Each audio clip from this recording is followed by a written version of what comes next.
Hello everyone, welcome back. We are just getting into some CJ2A axle rebuild, and I also have some later CJ5 axles I got to get rebuilt. I didn't start the front CJ2A one yet, but I decided to tear into the rear one today so I can start ordering parts, putting a locker in this. And this is the Model 41 original CJ2A. And right away when I looked at it, I saw all the blue goo, the blue RTV silicone poking out of both wheels there. I knew somebody had been in this one before. Let me grab the cover here.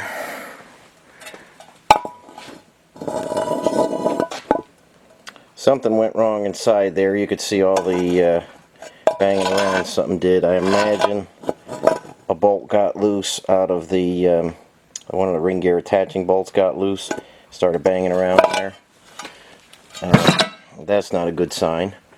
And whenever I see the blue RTV, I know somebody's been in there and may not have done the work to the best of their ability. So this one was very hard to turn. The axles were shimmed extremely tight. Somebody put new bearings in there. I don't believe there's any miles on them, but they were so tight they did score the bearing a little bit.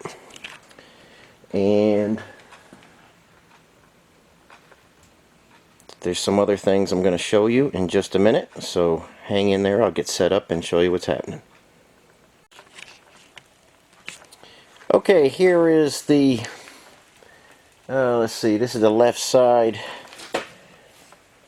Here's your thick bearing retainer, and this hole here, which is clogged up with RTV silicone, is supposed to be open. That's your drain. So if anything comes out of your axle bearing or any kind of leaking from grease, it'd go in there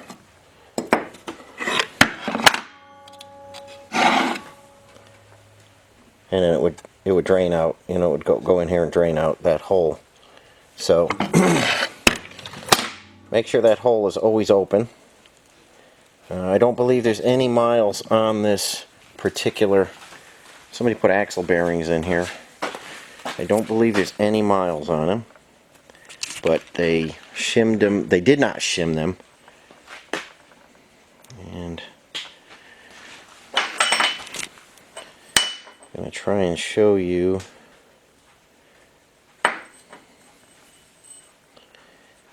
don't know if you can actually see it, but they squeezed the bearings so tight that they pressed them into the bearing cup, and you can catch that with your fingernail.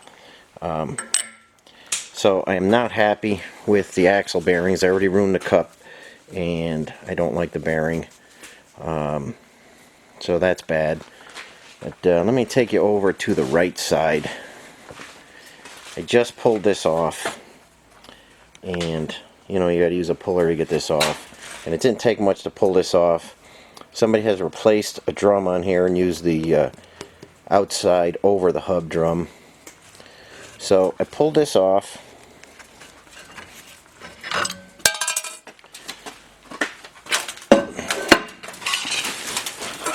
I didn't want the key to fall out, but it did. And the key was in there.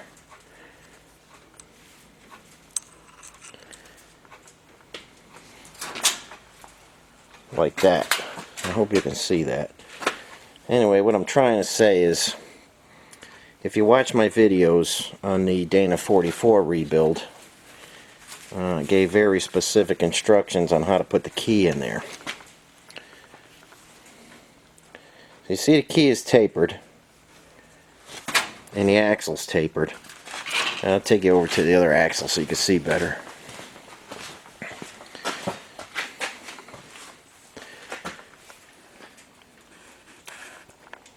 Okay, when this is machined,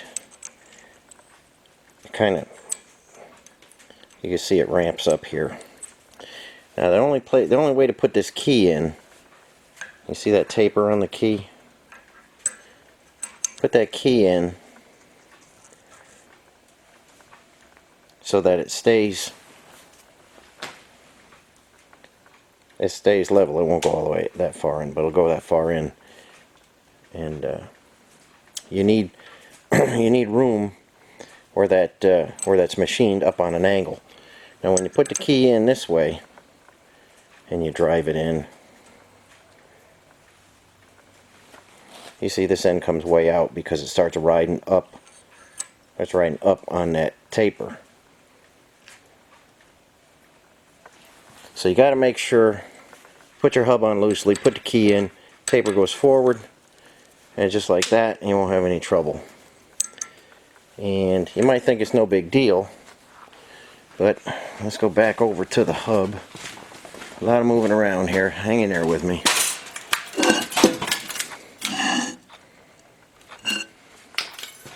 I'll try and get some better lighting.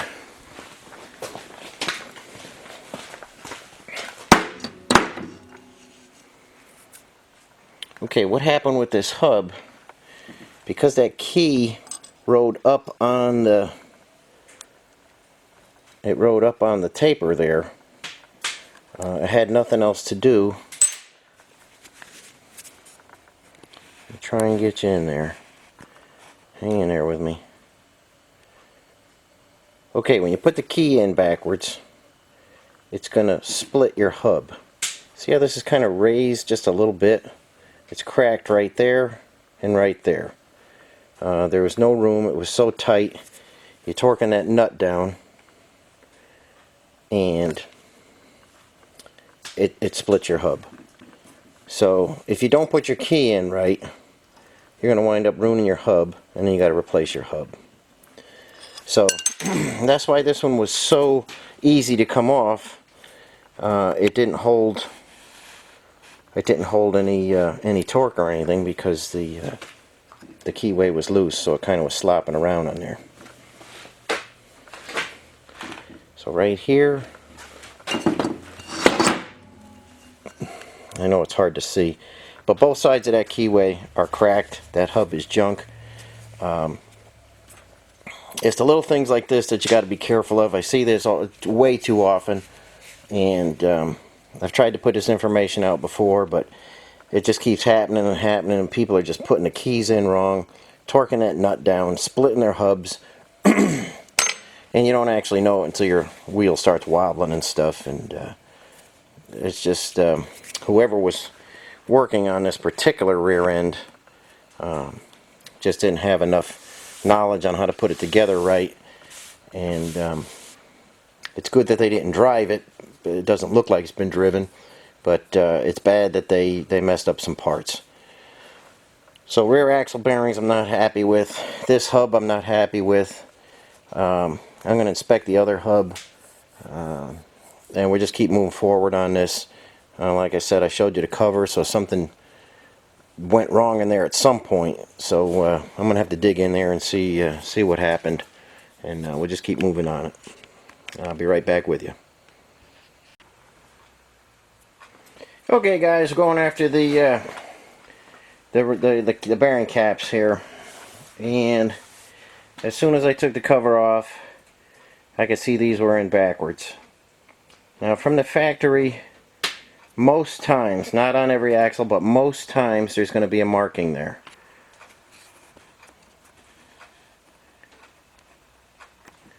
You see, this is a 2 right here, and the bottom of the 2 is over down here. Let's see if I can get you this other 2.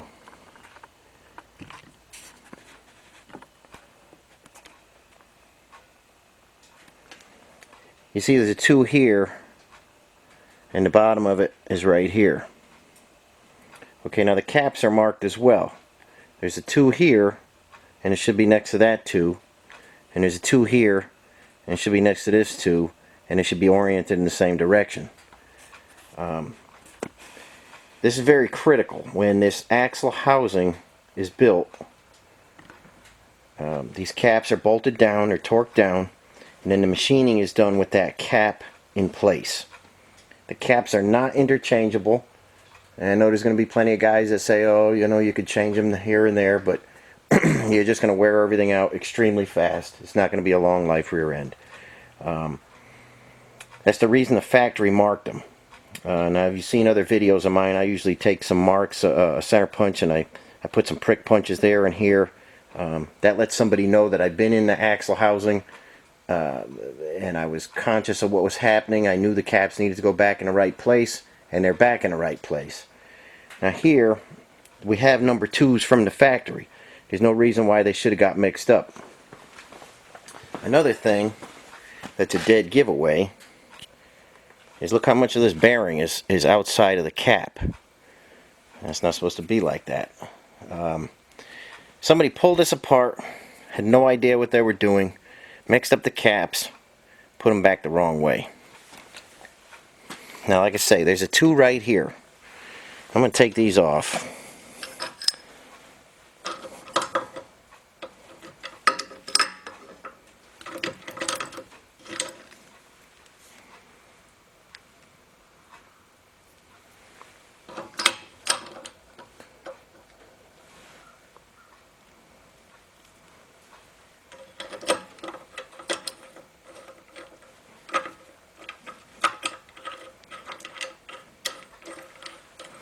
Okay, it's going to sit like that. Now, I don't know if you're going to be able to see it. Hang in there while I zoom in. Try and focus you in there. Okay, the factory 2 is right there. The cap 2 is going the same direction, and it goes right there. And we've got just a tiny bit of the bearing showing. I know the cap goes on that way. Okay, here we are on this side. It's very hard to see the 2, but the 2s match up here. And when that's bolted down, you see we have, oh, that'll be bolted down. We've got just a very little bit of the bearing showing. 2s are on there for a reason, and that reason is to get them back in the right position. And since we got 2s marked on there, I don't need to center punch these.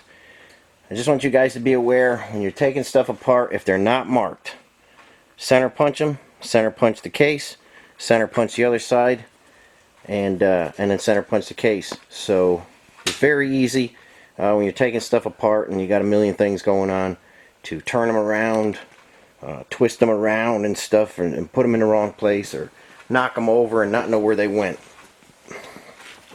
This is a critical step in putting an axle together and have it last a long time. The caps need to go back exactly where they came off from. If this axle had hit the trail or something, axle bearings would have chewed themselves up, carrier bearings and everything would have went to hell, and it wouldn't have been a long life rear end. It would have had a catastrophic failure very early in its life. So we're going to take this apart completely. This one is getting a lock-right locker in the back. That's on order. I'm expecting it this week. We're going to change the axle bearings. I don't know any of the history of this axle. Even if the bearings look good, I don't know if it had any run time. It doesn't look like it had run time. When I drained the oil, there was a lot of metallic color to it. So something is wearing in there. Not sure what it is. Everything's going to come apart. I'll put it back. Be very conscious of how your caps go. That's all I'm trying to get through to you guys today. Like I say, they're machined in place. The 2s line up here and the 2s line up on the other side. We know that's right. So just be conscious of what's happening when you take your rear axle apart. Okay, I've got everything apart.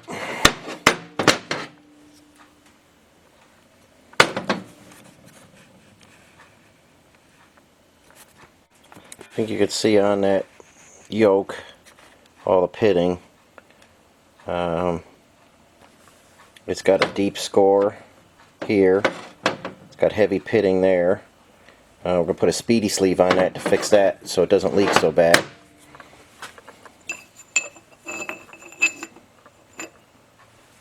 Carrier bearings have lots of pits in them. I don't know if you can pick it up on the camera. Stuff like that's pretty deep. So carrier bearings, pinion bearings are bad. Just about everything in this rear end was in bad shape.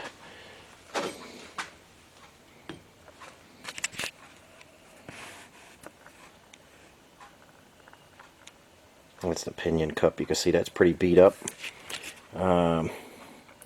Lots of stuff going on with this. And here is the pinion as I took it out. There's a bit of RTV stuck to it. And there is a heavy piece of metal right there. That's a chip from something.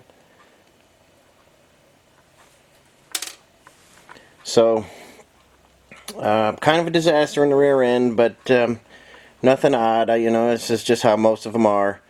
The people go in them sometimes and mess things up, or they just don't take care of them, and they get to a point where it's time to replace everything.